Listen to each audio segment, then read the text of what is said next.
La voz de Senaqué para los pueblos de Aria Yala. Jaruf Jumen. Saludos, pueblo. En esta semana, la voz de Senaqué reflexiona sobre la Revolución de Mayo. Para ello, lo invitamos a David Torres, profesor de Historia, comunicador indígena y referente del pueblo Lule de Salta, quien relata este acontecimiento histórico desde la perspectiva indígena.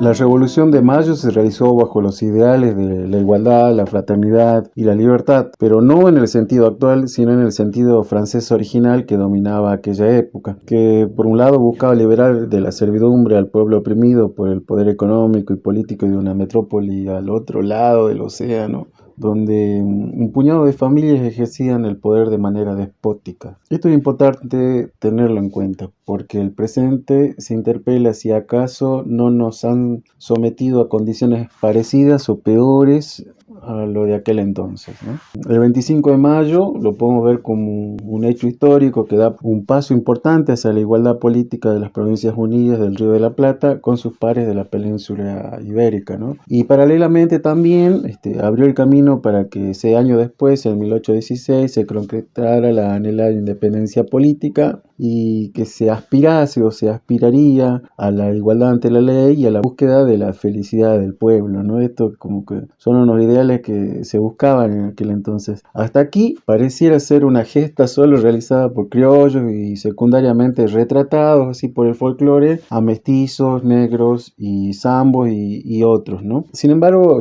para ver Mayo en perspectiva histórica hay que tener en cuenta también las invasiones inglesas de 1806-1807, que son rechazadas con la organización de milicias locales que demostraron que eran posibles, digamos, ciertas aspiraciones a la autodefensa y manejar su propio destino. Estuvieron encabezados por un sector económico de rioplatenses con mucha vocación de poder político, y la liberación de Buenos Aires fue clave para los nuevos protagonistas de esta época, sobre todo en el Río de la Plata, que tomó conciencia de su capacidad para tomar decisiones sobre su destino y gestionar su propia defensa, como decíamos anteriormente. Pero, sin embargo, esto no hubiese sido posible sin la participación articulada y estratégica de caciques Ranquel, Huelches, Puelches y otros que tomaron posiciones sobre la costa y la campaña bonaerense en aquel entonces, cubriendo flancos. Y bueno, por ahí podemos nombrar a algunos como, por ejemplo, Pumer, El Repuento, Turruñanqui, en representación de caciques, de otros caciques como Chulu Laguni, Pailaguán, Cateremilia,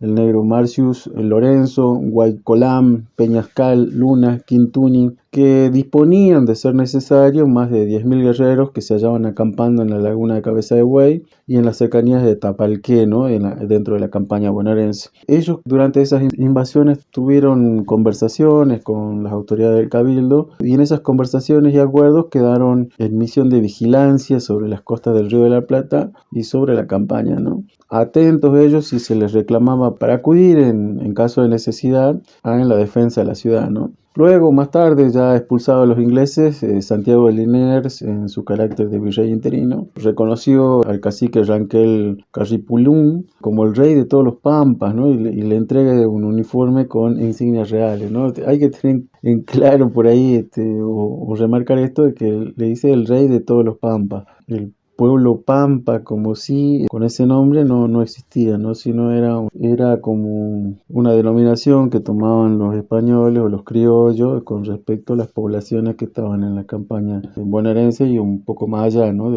Del Río Negro. El 25 de mayo, como todos sabemos, no hubiese sido posible sin el contexto de las guerras napoleónicas en Europa, que mostraban la debilidad del Imperio español. Tampoco hubiese sido posible si no hubiera existido un periodo de paz con los pueblos indígenas que se encontraban expectantes a los cambios políticos de la sociedad occidental y tomaron partido, ¿no? De las facciones locales en contraposición de los bandos franceses e ingleses, ¿no? Sin embargo, los simpatizantes de aquel libre comercio que se esbozaba en 1810, a cabo de unos años, fueron abandonando aquel monopolio comercial español por el inglés. Y al mismo tiempo abandonando el espíritu que combatió las invasiones inglesas, que guió la Revolución de Mayo también, como así también los horizontes de la generación del 37, ¿no? Pasado este momento histórico, llega la generación del 37 que postulaba ni unitarios ni federales, que tenían un pensamiento conciliador, algunos creerán utópico, otros dirán más o menos cercano a la realidad, pero tenían este pensamiento conciliador y creían en la democracia y en la soberanía popular y querían libertades absolutas que el tiempo, bueno, y la realidad le terminarían por mitigar o dar forma, ¿no?, a sus pensamientos. Así desaparecieron de los escenarios políticos nuestros abuelos indígenas, solo apareciendo bajo connotaciones peyorativas como la barbarie, a los cuales se los veía como estorbos y trabas al progreso,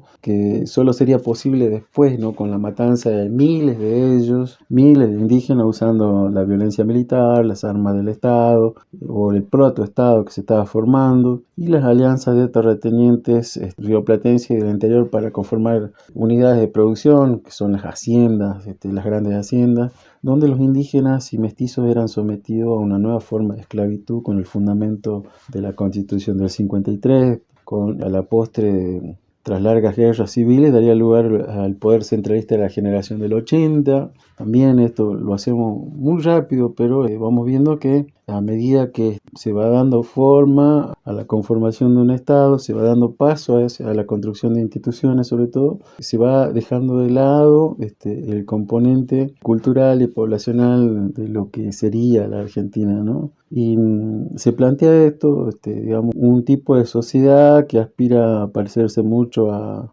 Europa, guiado por los intelectuales, los militares y los grupos de poder de la generación del 80, que se caracterizaba por ser muy racialista, monocultural, que también posteriormente arrasó los territorios indígenas para ponerlo a disposición del mercado internacional, o sea, correr la frontera agropecuaria, la disposición de tierra en manos de muy pocas personas, muy pocas familias, como también dio lugar a reforzar el sometimiento, ¿no?, con mano de obra cuasi esclava otra vez, para la creación de riquezas que hoy en la actualidad, 214 años de la Revolución de Mayo, poco ha variado, ¿no? O sea, toda esa campaña que se hizo para tomar tierras indígenas y luego redistribuida entre los grupos de poder no ha variado mucho. Si bien esa tierra, si bien no ha vuelto a sus dueños originales, ha cambiado de dueño o se han trabado nuevas alianzas comerciales internacionales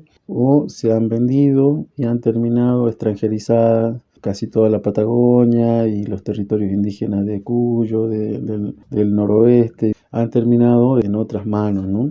Y así que los objetivos y los sueños de Mayo son una deuda pendiente, ya que el presente nos somete nuevamente a un poder sin rostro como es el mercado, y la independencia política volvió a ser un sueño, porque bueno, ahora pareciera ser que dependemos de un poder que está más allá de las fronteras, que no se ve. La igualdad ante la ley, un deseo anhelado, que bueno, pareciera ser que hay un grupo social que son más iguales entre ellos y hay otros que son un poco más desiguales, históricamente desiguales. Y la libertad solamente como una palabra usada para generar adhesión, donde no hay memoria, donde el presente pareciera ser un producto que no tiene compromisos con el futuro y que no entiende el proceso histórico como un escenario de construcción del presente, ¿no?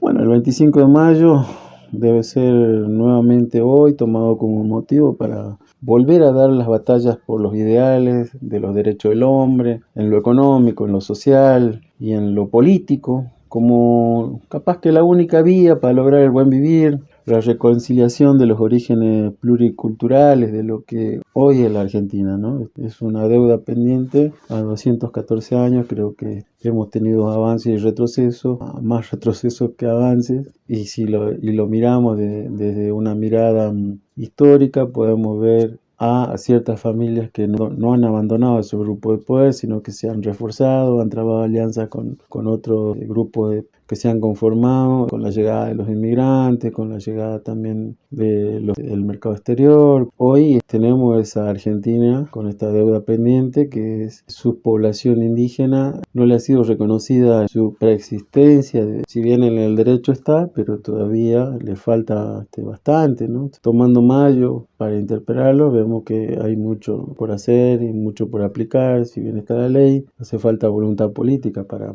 aplicarlo, y las palabras vuelven a resignificarse, ¿no? Por ahí vemos libre comercio, libertad, igualdad, democracia, soberanía popular. Son cuestiones que en el tiempo han ido cambiando y no se han podido superar, o se han superado momentáneamente, se han disfrutado momentáneamente, y después otra vez se ha restaurado un orden conservador en lo político y liberal en lo económico, que muchas veces ha logrado retornar al poder, ¿no? Ya sea por la fuerza en los golpes de Estado, o en los últimos tiempos en periodos democráticos, resignificando este tipo de palabras, aprovechando la desmemoria, ¿no? La falta de diálogo generacional, que hace que los argentinos seamos conscientes de los procesos históricos que han empobrecido a los sectores populares o al pueblo en sí, y ha quedado pendiente a aquella vieja consigna que la revolución se hacía para la felicidad del pueblo.